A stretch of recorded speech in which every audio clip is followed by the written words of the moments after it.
को नहीं पूछा। रमजान का मुबारक महीना आता है, बूढ़ी माँ बेटे को फोन करती है, बेटा ईद आने वाली है, जरा कुछ पैसा भेज दे, तेरे अब्बा के लिए कुछ दवाइयां भी लेनी है, तेरी एक बहन गरीब है, उसके घर कुछ तोहफे तोहफे भी भेजने हैं। आज का जालिम बेटा कहता है, अम्मा फोन रख दे, फोन रख दे, अपनी बीवी बच्चों से बचेगा तब ना तेरे लिए भेजेंगे। सुल्तान रजा कहना चाहेगा, अरे मेरी कौम के शहजादों, क्या तुम्हें यही तुमने यही तालीम हासिल किया है? नहीं नहीं, आज ज़हन को साफ करके जाना, जिंदगी में कभी ये न कहना अम्मा बचेगा तो हम तेरे लिए लेकर के तेरे लिए भेजेंगे। बता, तेरी माँ ने रोटियां बनाई थी, क्या कभी तेरी माँ ने कहा था बेटा रोटियां बचेंगी तो तू खा लेना? तेरे बाप ने पैसा कमाया था, क्या कभी तेरे बाप ने कहा था बेटा तनख्वाह मिली है, पहले मैं अपनी जरूरत पूरी करूंगा, फिर बचेगा तो तू अपनी जरूरत पूरी करना? ना,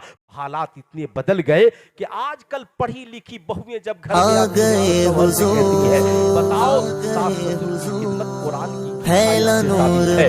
बेचारा ये नौजवान कुरान का कितना मुताला किया है कि बताएगा। आज जब बात पर्दे की आती है, एक जगह मैंने तकरीर में कह दिया कि साहबों याद रखना, आज मज़ारों पर चादरें बढ़ गई हैं और बेटियों के सरों से दुपट्टा उतर गया है। याद रखें, बेटियों के सरों पे आपने अपनी औलादों को बुजुर्गों की तुरबत पे चादरें चढ़ाना सिखा दिया, मगर बेटियों के सरों पे दुपट्टा ओढ़ाना कौन सिखाएगा?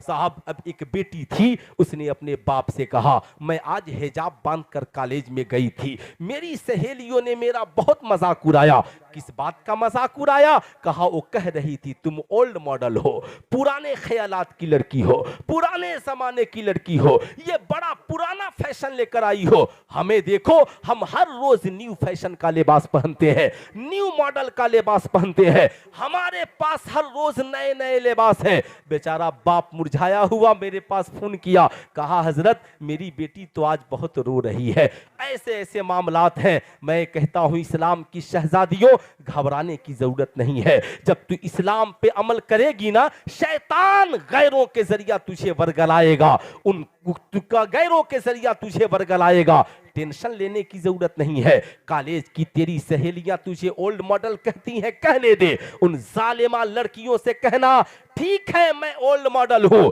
तुम बहुत न्यू फैशन वाली हो। कल के गरीब थे, जब कपड़ा फटता था तो पेवंद लगाकर पहनते थे, या आज के अमीर हैं जो पैसों से फटा हुआ कपड़ा खरीद कर पहनते हैं। जाकर कहना ओ न्यू मॉडल लड़कियों, ये जीन्स फाड़ कर चुस्त लिबास पहनकर अपना सीना और जिस्म जमाने को दिखाना तुझे मुबारक हो, और फटे हुए दुपट्टे में 72 पैबंद लगाकर अपने बालों की सियाही की हिफाजत करना सैयदा खातूने जन्नत की सुन्नत हम इस्लाम की बेटियों को मुबारक। ये पैगाम कौन देगा? बहुत अच्छा पैगाम था, किसी ने नारा नहीं लगाया। क्यों नारा नहीं लगाया? क्या ये पूछने की जरूरत है? हो सकता है आपको बात समझ में नहीं आई हो, लेकिन मैं इस बात का ख्वाहिशमंद नहीं कि आप नारा लगाएं। मैंने यूं ही कह दिया, इसे याद रखें, अपनी बेटियों को ये बताना होगा।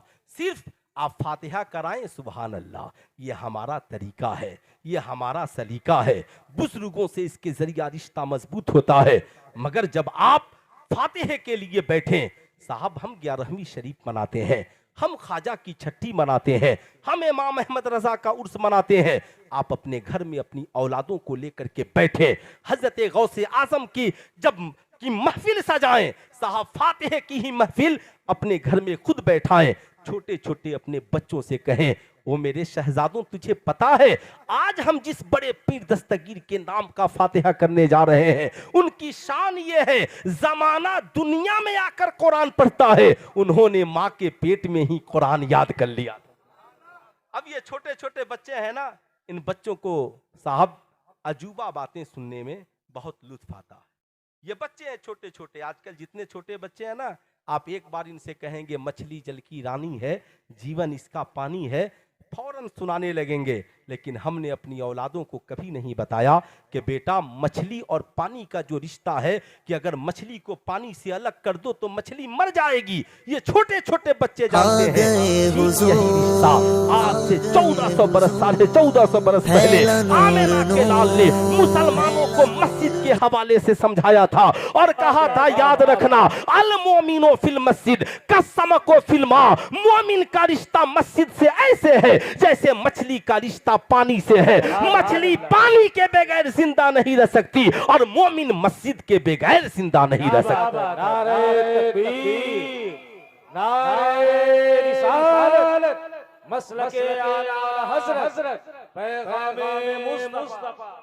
लेकिन कौन इधर ज़हन दौड़ाएगा? हमारे बच्चे समझते हैं सारा लुत्फ इसी पोएम में है, सारा मजा इसी में है। मैं कहूंगा हमने अपने बच्चों को नहीं बताया। क्या कहा मेरे रज़ा ने? उन्हें जाना, उन्हें माना, न रखा गैर से काम, लिल्लाहिल हम्द में दुनिया से मुसलमान गया। जब आप अपने छोटे छोटे बच्चों को बताएंगे कि सरकार बड़े पीर दस्तगीर तो पेट में ही हाफिज़े कुरान बन गए, तो कहेंगे भला पेट में कोई कैसे कुरान पढ़ेगा? अब हमारी माँ उसे बताए नहीं, उनकी वालिदा हाफिज़े कुरान थी, बड़ी नेक थी, अल्लाह की वलिया थी। जब वो पेट में थे उनकी माँ रोजाना कुरान की तिलावत करती थी और सरकार बड़े पीर दस्तगीर उसे सुनकर याद कर लेते थे। साहब तब हमारे बच्चे कहेंगे, अम्मा अगर हम भी याद करना चाहें तो? तब हमारी कौम की माँ कहे, बेटा टेंशन न ले, क्या हुआ, वक्त अभी हाथ से नहीं गया, आज के बाद बस एक काम कर, फजर की नमाज के लिए मैं भी उठूं, तू भी उठ, फजर की नमाज पढ़ के आना, मैं कुरान सुनाती जाऊंगी, तुम भी याद करते जाना। बेटा पूरा कुरान नहीं याद करा सकती, मगर अम्मा पारा तो याद करा सकती हो, सूरह फातिहा तो याद करा सकती हो, सूरह इखलास तो याद करा सकती हो। ऐ मेरी कौम के शहजादों, बताने की जरूरत है। हम अपनी औलादों को बताते कहाँ है? यही वजह है आज हमारी औलादें नाफरमान हो रही है। आज पढ़ा लिखा हर नौजवान समझता है मैंने बिजनेस से जो कमाया वो मेरा है। ये समझती है कि साहब मेरा शौहर जो कमा रहा है ये मेरा है। अरे बेटा बाप की बेटी को कहता है ये मेरी हवेली है। हर बेटा बाप की जमीन को कहता है ये मेरी जमीन है, मगर कोई बाप औलाद के मकान को कभी नहीं कहता कि ये मेरा मकान है। कहता है? नहीं कहता। कहता मेरे बेटे का मकान है। बूढ़े चचाओं से पूछो ना, ये भी समझते हैं शायद मेरा बेटा जो कमा रहा है उसी का है। आजकल बहुएं कहती हैं अपने शौहर से, अपनी सास से, सुना है अगर मेरा शौहर नहीं कमाता तो सबका हाल बुरा हो जाता।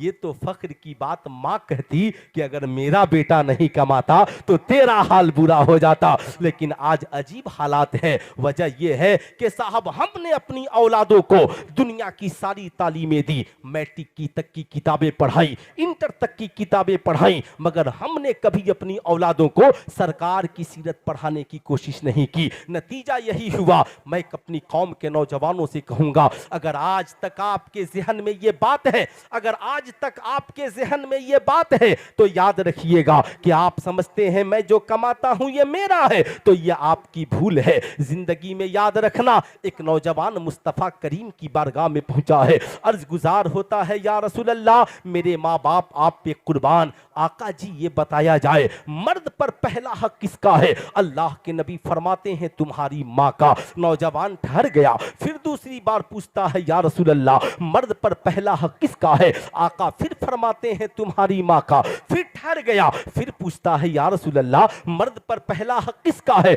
आका फरमाते हैं तुम्हारी माँ का। फिर ठहर गया, चौथी बार पूछता है या रसूल अल्लाह मर्द पर पहला हक किसका है? आका फरमाते हैं तुम्हारे वालिद का। अब आला हजरत सरकार से पूछा गया हुजूर बताया जाए मर्द कमाए तो क्या करे? आला हजरत फरमाते हैं मर्द अगर 100 रुपए कमाए तो 75 माँ को दे दे और 25 बाप को दे दे, इसलिए कि सरकार ने 3 बार माँ का जिक्र किया है और 1 बार बाप का जिक्र किया है। एक बार बाप का जिक्र किया है। हम लोग आला हजरत वाले हैं ना, मैं आपसे कहना चाहूंगा ईमान भी दुरुस्त हो, अकीदा भी दुरुस्त हो, आमाल भी दुरुस्त हो। ऐ मेरी कौम के नौजवान, आज के इस जलसे से पैगाम लेकर जा कि मर्द की कमाई पे पहला हक हमारी माँ का है। किसका है? पूरा मजमा हाथ उठाकर बोले किसका है? जोर से बोले किसका है?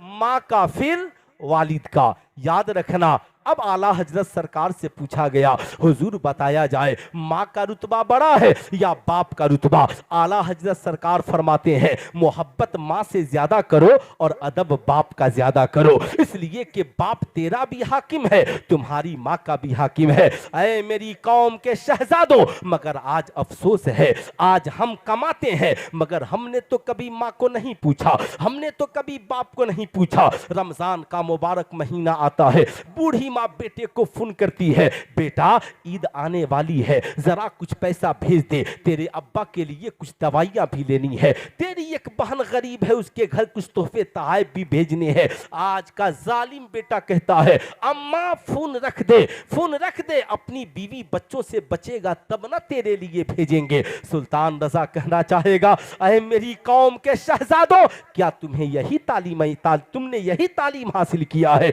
नहीं नहीं, आज जहन को साफ करके जाना, जिंदगी में कभी ये न कहना अम्मा बचेगा तो हम तेरे लिए लेकर के तेरे लिए भेजेंगे। बता, तेरी माँ ने रोटियां बनाई थी, क्या कभी तेरी माँ ने कहा था बेटा रोटियां बचेंगी तो तू खा लेना? तेरे बाप ने पैसा कमाया था, क्या कभी तेरे बाप ने कहा था बेटा तनख्वाह मिली है पहले मैं अपनी जरूरत पूरी करूंगा, फिर बचेगा तो तू अपनी जरूरत पूरी करना? ना, बल्कि तेरी माँ ने कहा था बेटा खाना बन गया है, तू भागा फिरता था, माँ पकड़ के लाती थी, बेटा जितनी तबीयत है तू खा ले, जब तू खा लेगा बचेगा तो तेरी माँ खाएगी। तेरे बाप ने कहा था बेटा तनख्वाह मिल गई है, जा कॉलेज का फी भर दे, जाके ट्यूशन का फी भर दे, अपनी जरूरत की चीजें ले ले। तेरा बाप फटा हुआ कपड़ा पहनकर भी कंपनी में काम करने चला जाएगा, तेरे बाप को इस बात की फिक्र नहीं। तेरे बाप ने कहा था बेटा जो बनना है बन, डॉक्टर बनना चाहता है, टेंशन ना ले, जब तक तेरा बाप जिंदा है,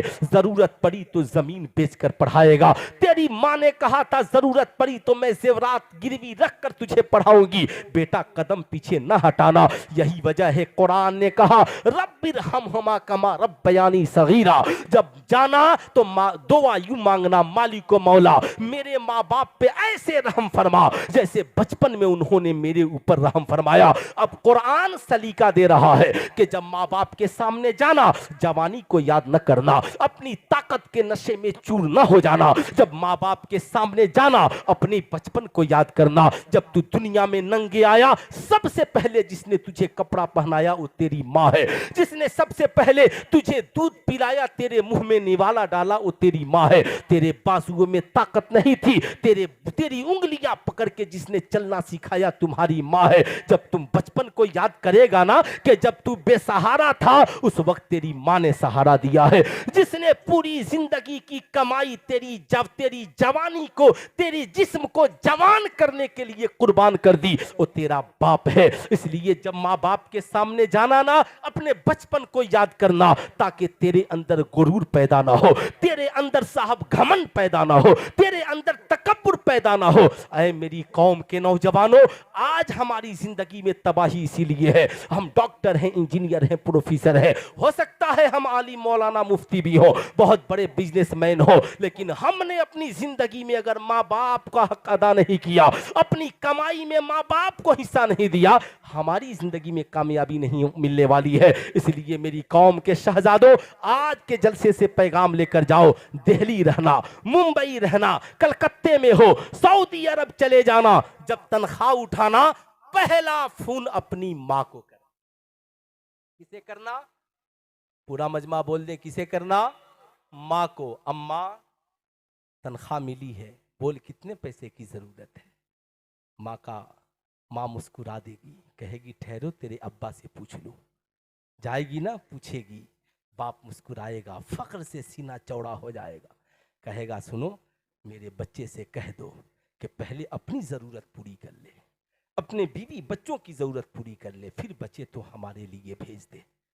सारी दुनिया तुम्हारी कमाई खाकर सो जाती है, लोग तेरी दौलत पे अय्याशियां करते हैं, तेरे दोस्त तेरे पैसे की पार्टियां करके सो जाते हैं, मगर रात की तन्हाई में अगर कोई तेरे लिए आंचल फैलाता है तो तुम्हारी मां फैलाती है।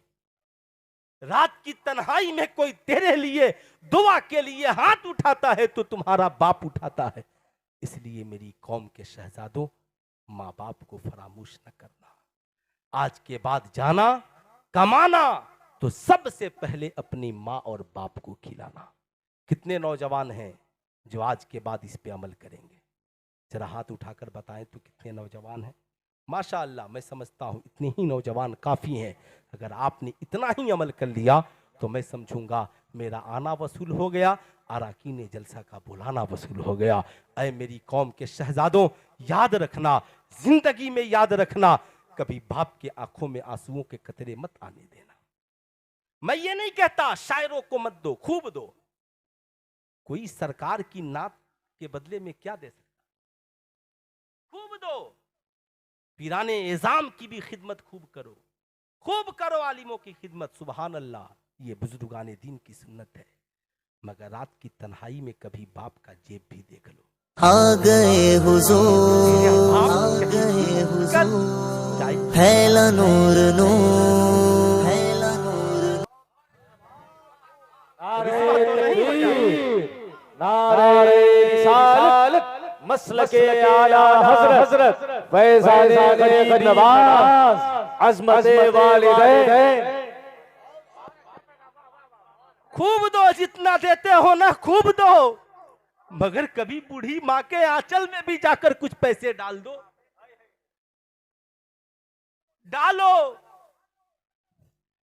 जानते हो, जिस दिन तूने ऐसा किया ना, तूने अपने बाप का जेब भर दिया ना, तेरा बाप एक दुआ कर देगा, फिर तेरी पूरी जिंदगी अमीरी से भर जाएगी। तेरी पूरी जिंदगी अमीरी से भर जाएगी। मेरी कौम के शहजादों, याद रखना, ऐसा ना हो कि सिर्फ हम जज्बात में बह जाएं। ना, जिंदगी को पाकीज़ा बनाओ। कैसे हैं वो नौजवान जो दुनिया में भी माँ बाप को तकलीफ देते हैं, सरकार को भी तकलीफ देते हैं, और मरने के बाद भी, है ना? मेरे भाई क्या शानदार नात पढ़ते हैं, है ना? मोहम्मद अली फैजी साहब, हम लोग मदीना शरीफ वगैरह में भी रहे, क्या शानदार, तबीयत खुश हो जाती है। लेकिन सरकार के सामने हम कौन सी सूरत लेकर जाएंगे? कौन सा चेहरा लेकर जाएंगे? सरकार हमें देखते हैं कि नहीं देखते हैं? अरे बोले, देखते हैं कि नहीं देखते हैं? बता मेरी कौम का नौजवान, तू शराब पिए? मेरी कौम का नौजवान चरस, अफीम और गांजा पिए? याद रखना, गोलियों से इंसान एक बार मरता है। किसी को गोली मार दो ना, एक बार मरेगा। मगर हजरत अल्लामा सिमनानी मियाँ के अगर 100 मुरीद हैं, कोई आकर कह दे चुपके से कान में, हुजूर आपका मुरीद फला शराब खाने में मिला था, बता पीर के दिल पे क्या गुजरी?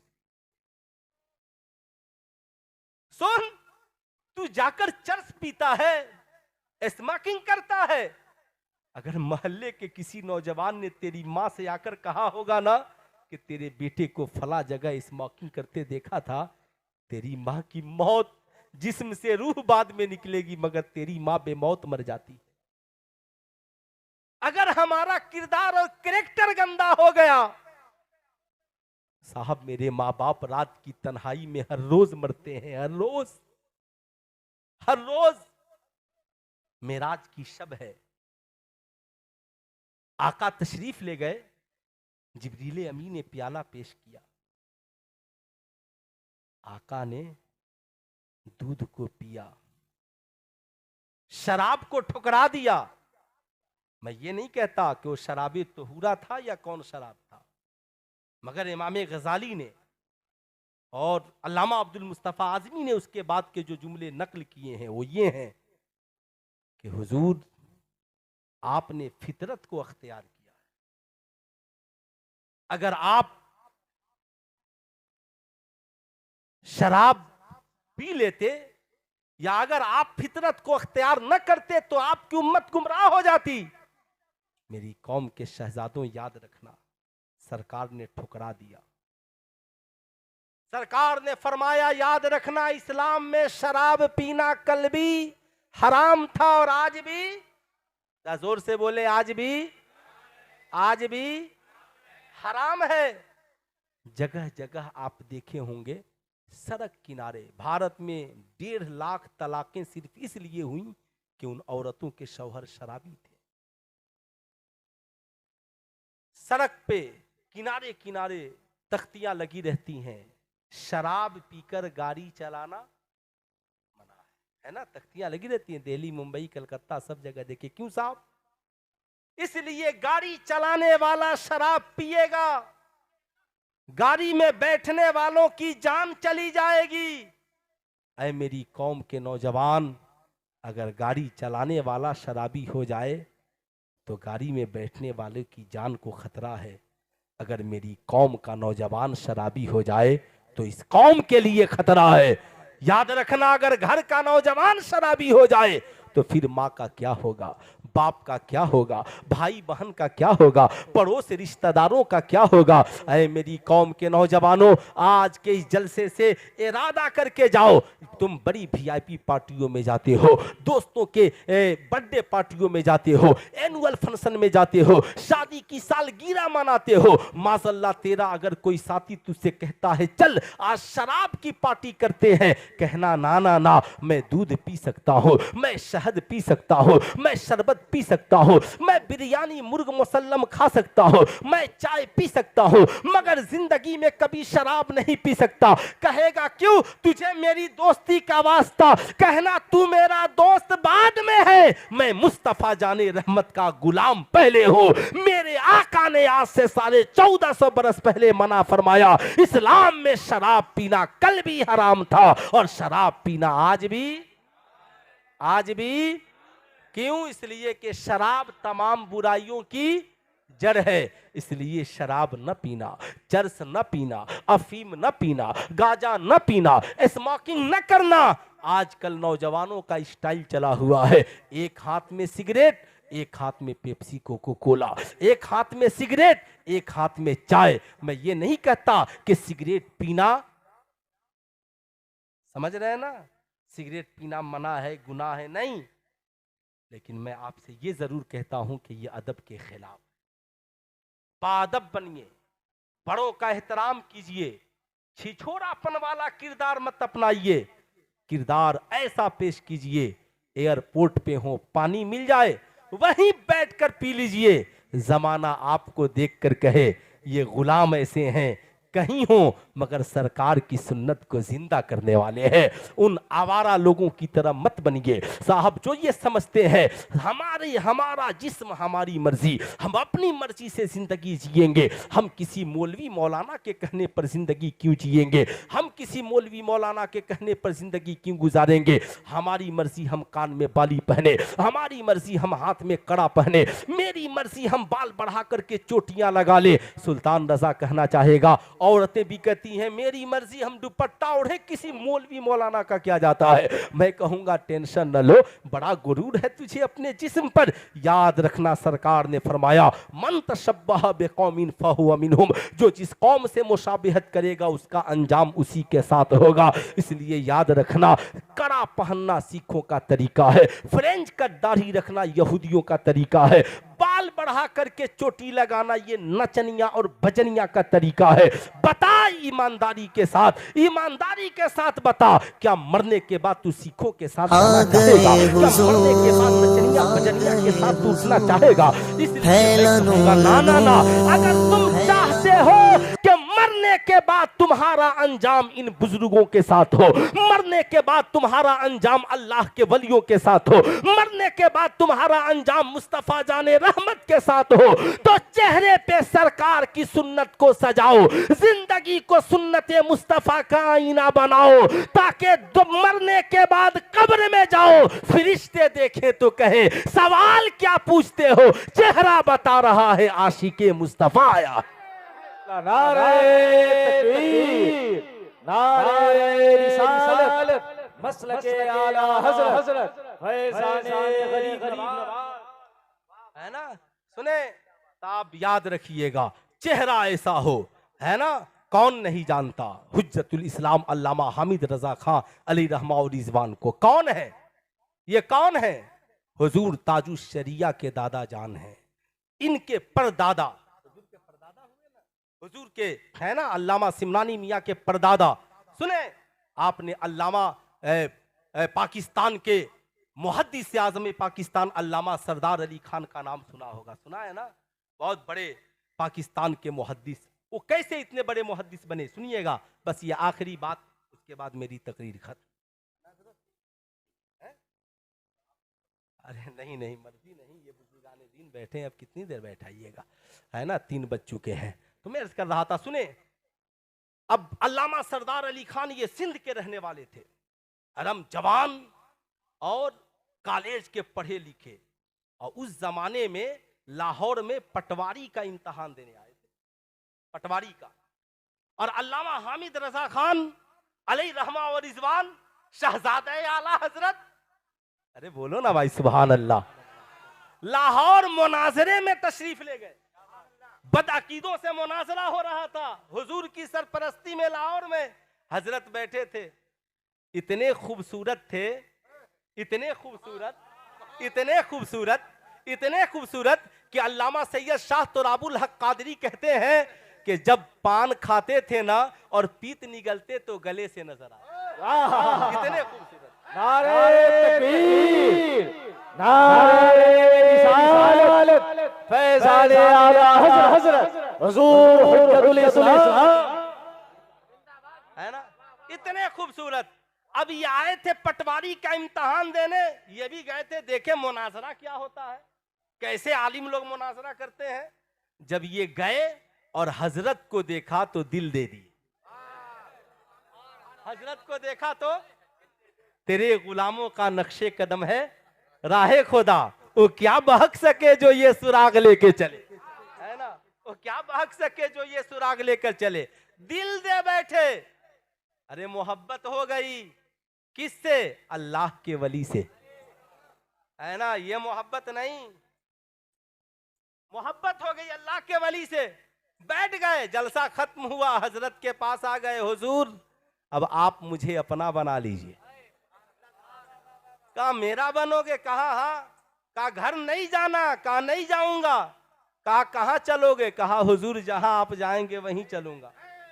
कहा घर वालों को बता दो। घर एक खत लिख दिया और पाक लाहौर से सीधे बरेली शरीफ आ गए। बरेली शरीफ आ गए। सुनिएगा, ये आज हम लोग के पास आज किस चीज की कमी है? अल्हम्दुलिल्लाह बहुत सारी चीजें, फिर भी तालीम नहीं। आ गए, मुरीद हुए, हजरत के पास रहने लगे। हजरत ने कहा मियाँ तुमने दुनिया की तालीम बहुत हासिल कर ली, चले जाओ मेरे वालिदे गिरामी के शागिर्द अजीज अल्लामा अमजद अली आजमी हुजूर सदरुल शरिया अजमेर शरीफ में मदरसा मोइनिया में मुदर्रिस से, आप उनके पास पढ़ने के लिए चले जाओ। खत लिख दिया। अल्लामा सरदार अली खां और एक साहब, एक और मौलाना पाकिस्तान से आए थे, दोनों को भेज दिया। हजरत लहीम सहीम थे, गए पढ़ने के लिए। जब वहाँ गए तालीम हासिल करने के लिए हजरत की बारगाह में, फिर क्या पूछना, पढ़ते। लेकिन चूंकि बहुत सेहतमंद थे और पहले मदरसों में इतना वीआईपी और बड़ा इंतजाम नहीं था कि सुबह का नाश्ता अलग, दोपहर का खाना अलग और रात का खाना अलग। पहले खाना नहीं मगर तालीम थी, और आज खाना है मगर तालीम। पढ़ाने वाले ऐसा नहीं है कि पढ़ाने वाले नहीं, हम तो उन आलिमों की कदर कहाँ करते, है ना। हमारी कौम ने जाहिलों को बढ़ा दिया और आलिमों को घटा दिया।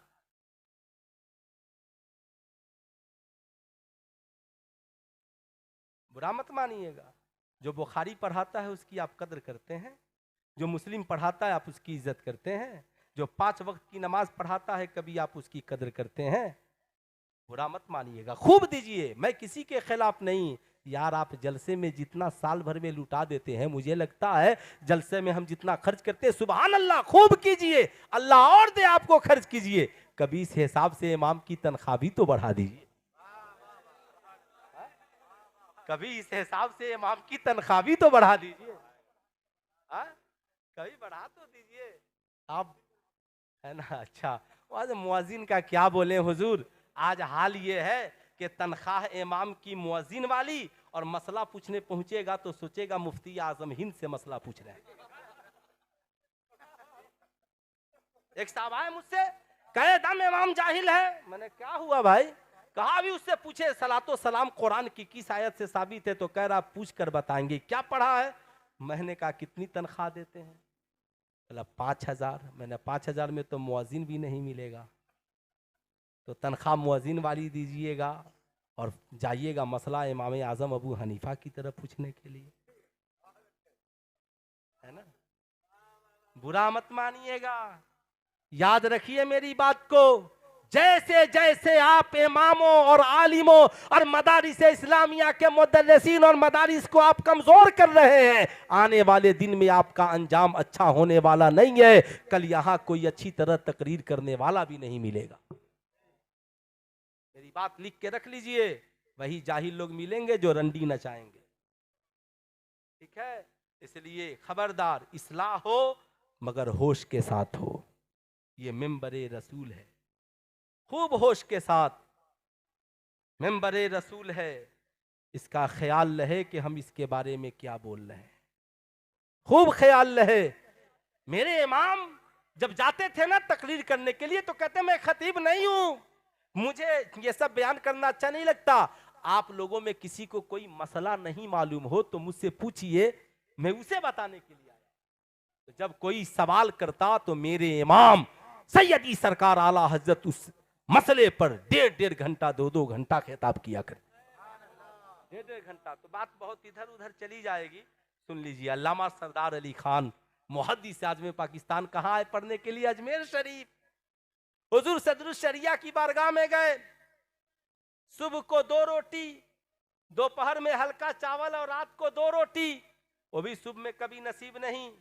तो जब 2 रोटी से, चूंकि बड़े लहीम सहीब जवान थे, पेट नहीं भरता और यहाँ के लोग बड़े कमजोर होते, 1 रोटी काफी हो जाती थी, तो बाकी रोटियां बच्चे ले जाकर एक जगह रख देते। तो हजरत अपने साथी से कहते जाओ और साबरी बिस्किट उठा करके ले आओ। नाम क्या रखा था उस रोटी का? साबरी बिस्किट। उठा कर ले आओ, उसे खाकर अपने पेट को भरते। और जब अपने पीर की बारगाह से और अपने पीर के शहर से और भारत से पढ़ कर गए तो सिर्फ मुहद्दिस ही नहीं, पाकिस्तान के मुहद्दिस आज़म पाकिस्तान बन गए। ये किसका फैज़? इसलिए मैं आपसे कहूंगा, याद रखें, आज घर घर में जो उर्दू जिंदा है, आज जो दीन जिंदा है, सुल्तान रजा की एक रात की तकरीर की वजह से नहीं, बल्कि आपके इन मसाजिद के इन उलमा, मस्जिद के मुअज्जिन, मदारिस इस्लामिया के ये मुदर्रिसीन जो आपके बच्चों को बुलाकर कायदा बगदादी से लेकर बुखारी शरीफ तक पढ़ा रहे हैं, कुरान तक पढ़ा रहे हैं। इसलिए मैं कहूँगा आप उन्हें न भूलें, वरना अंजाम यही होगा, बेटा जवान हो जाएगा और समझेगा मैं जो कमा रहा हूँ ये मेरा है और मेरे बाप का कुछ नहीं है। अंजाम यही होगा। इसलिए मेरे दोस्त याद रखना, जिंदगी में इस बात को कभी भूलना नहीं। बस आखिरी बात सुने, हम लोग अल्हम्दुलिल्लाह आज आपको सिलसिला तलाशने की जरूरत नहीं है, ऐसे पीर आए हैं, दामन पकड़ लीजिए। दुनिया भी हसीन और इंशाअल्लाह आखिरत भी हसीन, दुनिया भी हसीन आखिरत भी हसीन, अल्हम्दुलिल्लाह। सुने, याद रखें जिंदगी में इन बातों को। एक मुरीद दावत के लिए चल पड़ा। पीर साहब ने पूछा, इधर सुनो, कहाँ जा रहे हो? कहा हुजूर दावत खाने जा रहा हूँ। कहा दावत खाने जा रहे हो? कहा हाँ। कहा ये बताओ, दावत खाने जा रहे हो, दावत खाने का तरीका भी मालूम है? कहा हुजूर खाने का तरीका क्या पूछना, जाऊंगा, हाथ धुलूंगा, दस्तरखान पे बैठूंगा, बिस्मिल्लाह पढ़ूंगा और जो सामने होगा वहां से खाऊंगा, खा लूंगा तो अल्हम्दुलिल्लाह पढ़ूंगा, दुआ पढ़ के हाथ धुल के चला आऊंगा। कहा खाना खाने का तरीका भी नहीं मालूम, दावत खाने जा रहे हो? कहा हुजूर तरीका बता दिया जाए। कहा खाना खाने का तरीका यह है कि हाथ धुलने से पहले, बिस्मिल्लाह पढ़ने से पहले, दस्तरखान पे बैठने से पहले ये जानना जरूरी है मैं जो खाने जा रहा हूं ये हलाल का है या हराम का, हलाल का है या बहुत वीआईपी वलीमा हम खाते हैं। अल्लामा सिराज तबानी साहब से आकर कहते हैं कि हुजूर क्या वीआईपी वलीमा था, क्या चिकन चिल्ली लली पंप है ना, पेप्सी कोको कोला, कलकत्ता का बेहतरीन रसगुल्ला, समोसा सिंघाड़ा। हजरत ऐसी वीआईपी पार्टी और ऐसा वीआईपी वलीमा हमने आज तक देखा नहीं। अरे अल्लाह के बंदे, एक बार पूछ भी तो लेते कि इस्लाम में जहेज मांगना हराम है, कहीं जहेज के मांगे हुए पैसे का वलीमा तो नहीं है।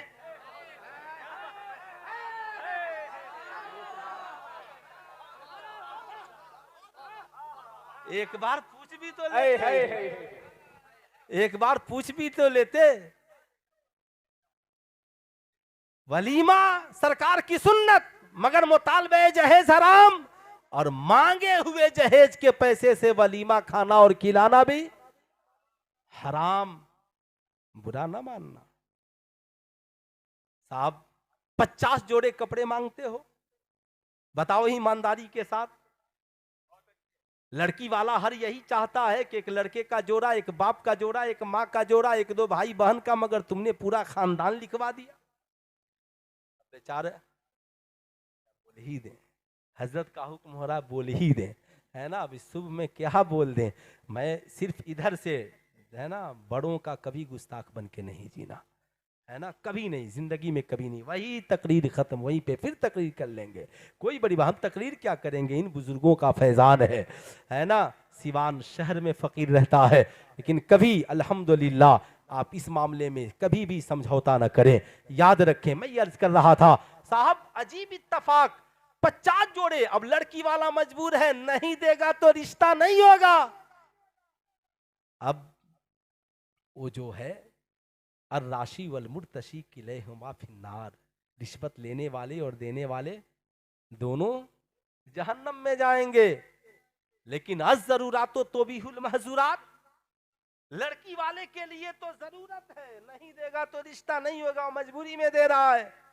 लेकिन आप जो ये रिश्वत के तौर पे 50 जोड़े कपड़े ले रहे हैं, अब जुमा के दिन समधी साहब उसी कपड़ा को पहन के नमाज पढ़ने, हज्जिन साहिबा उसी कपड़ा को पहन के नमाज पढ़ रही है, बेटी दामाद उसी कपड़े को पहन के नमाज पढ़ रहे हैं। बुरा ना मानना, कभी जा करके मरकज़े इल्म अदब ज़ियाउल इस्लाम में मुफ्ती साहब किबला से पूछ लेना, हुजूर उस कपड़े पे पहन के नमाज होगी कि नहीं होगी, नमाज होगी कि नहीं होगी। इसलिए मैं कहूंगा बंद करो ये जहेज, मत मांगो जहेज, हराम है हराम। हजरत ख्वाजा गरीब नवाज की दादी जान जब उनके वालिद के लिए रिश्ता लेकर सरकार गौसे आजम के घराने में गईं, तो जाकर कहा मुझे एक शहजादी चाहिए जो मेरे बेटे के लिए बीवी हो और मेरे लिए बेटी हो, मेरे लिए बेटी हो। उन्होंने कहा शहजादी समझे नहीं, आप बेटी के लिए आई हैं और बहू के लिए कहा नहीं, जो लोग बहू तलाशते हैं उनकी नजरें दौलत पर होती हैं, और जो लोग बेटी तलाशते हैं उनकी नजरें सीरते फातिमतुज ज़हरा पे होती हैं, सीरते फातिमतुज ज़हरा पर होती हैं।